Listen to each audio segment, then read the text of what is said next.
Good morning students. तो आज हम करने वाले हैं कुछ इम्पोर्टेंट रिएक्शन और कॉन्सेप्ट चैप्टर नंबर 1 केमिस्ट्री के। देखिए, एक कॉन्सेप्ट आता है, that concept is what are the characteristics of a chemical reactions. हमें कैसे पता चलेगा कि ये केमिकल रिएक्शन है या नहीं।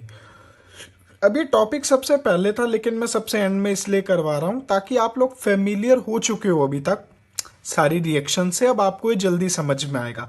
चेंज इन स्टेट का मतलब क्या है। अगर किसी रिएक्शन में स्टेट चेंज हो जाए तो ऐसी रिएक्शन को भी हम केमिकल रिएक्शन से रिलेट कर सकते हैं। अब यहाँ पे अगर आप ध्यान से देखो तो वाटर जो है वो लिक्विड फॉर्म में है, और लिक्विड फॉर्म से वो कन्वर्ट हो गया गैसेस फॉर्म में, और यहाँ पे मैंने लिख दिया डेल्टा। तो यहाँ पे क्या है, वाटर, और यहाँ पे क्या बन चुकी है, स्टीम। तो क्या इसमें स्टेट चेंज हुई? बिल्कुल चेंज हुई। लिक्विड से गैसेस स्टेट में चला गया, that is called as change in state. ऐसे ही आपने एक और एग्जांपल पढ़ा होगा सब्लिमेशन का। सब्लिमेशन के एग्जाम्पल में भी आपने पढ़ा है कि solid directly converted into vapours form. तो उस कंडीशन को भी आप चेंज इन स्टेट बोल सकते हो। जैसे आपने कैम्फर की सब्लिमेशन पढ़ी होगी, जिसमें solid directly converted into gas. Next one is change in colour. Change in colour के भी बहुत सारे एग्जाम्पल हैं, जैसे FeSO4 give rise to Fe2O3। अब ये रिएक्शन आपको पक्की हो चुकी होगी, आपने बहुत बार कर लिया है। SO2 प्लस SO3, इसमें चेंज इन कलर क्या हुआ, green colour. Next one is evolution of gas. अगर किसी रिएक्शन में कोई गैस रिलीज हो रही है, then also we can say it's a chemical reaction. जैसे Zn plus HCl give rise to ZnCl2 plus H2। तो इसमें हुआ क्या इस रिएक्शन के अंदर? इस रिएक्शन में जिंक जो सॉलिड थी उसने रिएक्ट किया हाइड्रोक्लोरिक एसिड के साथ, हाइड्रोक्लोरिक एसिड, और साथ में गैस रिलीज हुई हाइड्रोजन। तो अगर किसी रिएक्शन में गैस रिलीज हो रही है, then also it's a chemical reaction. बहुत सारे एग्जांपल आप कर सकते हो। चेंज इन टेम्परेचर का एग्जांपल आपको पता है, इसके अंदर दो हो सकते हैं, या तो एंडोथर्मिक रिएक्शन या फिर एक्सोथर्मिक रिएक्शन। इसके एग्जांपल आप खुद से कर लेना, मैंने करवा रखे हैं। एक्सोथर्मिक के अंदर हीट रिलीज होगी और एंडोथर्मिक के अंदर हीट विल बी एब्जॉर्ब। तो एंडोथर्मिक और एक्सोथर्मिक के बहुत सारे एग्जांपल हैं, जैसे फोटोसिंथेसिस एग्जांपल है, एक्सोथर्मिक का रेस्पिरेशन एग्जांपल है, तो वो आप खुद से कर लेना।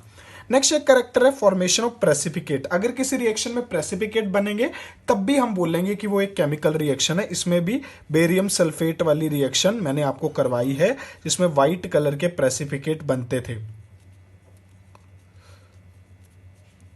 सो these are the different reactions जो आपको याद रखनी है, और इन्हीं के बेसिस पे हम डिसाइड करते हैं that whether the given reaction is.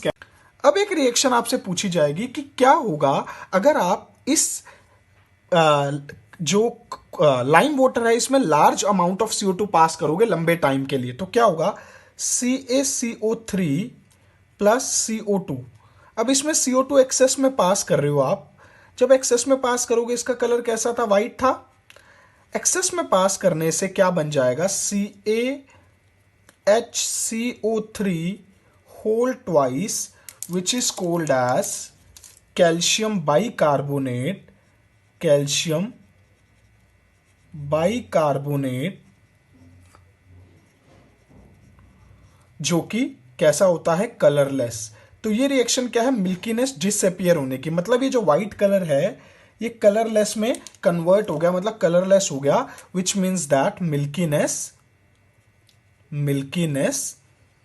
Disappear हो चुकी है जब एक्सेस हम पास करते हैं। तो ये बहुत ही इंपॉर्टेंट रिएक्शन है, एग्जाम में पूछी जाती है। इसके बाद आज आपको एक ब्रीफिंग दूंगा कि एक्टिविटीज कैसे लिखते हैं। इस चैप्टर में कुछ एक्टिविटीज है, आपने 9th में भी एक्टिविटीज लिखी होंगी, अगर नहीं लिखी तो आज आपको समझाते हैं कि एक्टिविटी लिखनी कैसे है। एक्टिविटीज लाइक अ प्रैक्टिकल, जैसे आप प्रैक्टिकल लिखते हो वैसे ही एक्टिविटी में सबसे पहले आप लिखते हो एम, देन लिखते हो मटेरियल रिक्वायर्ड, देन लिखते हो थ्योरी या उसका बेसिक प्रिंसिपल क्या है, देन उसके आफ्टर प्रोसीजर आप लिखते हो conclusion and result.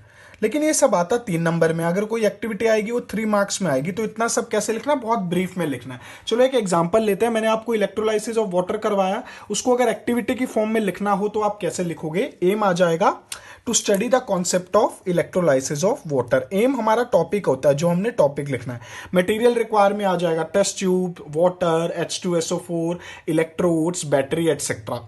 Theory principle में आ जाएगा it is based upon the concept of electrolytic decomposition of water, और साथ में रिएक्शन आप मेंशन कर दोगे, और वो रिएक्शन आपको पता है, H2O give rise to H2 plus O2।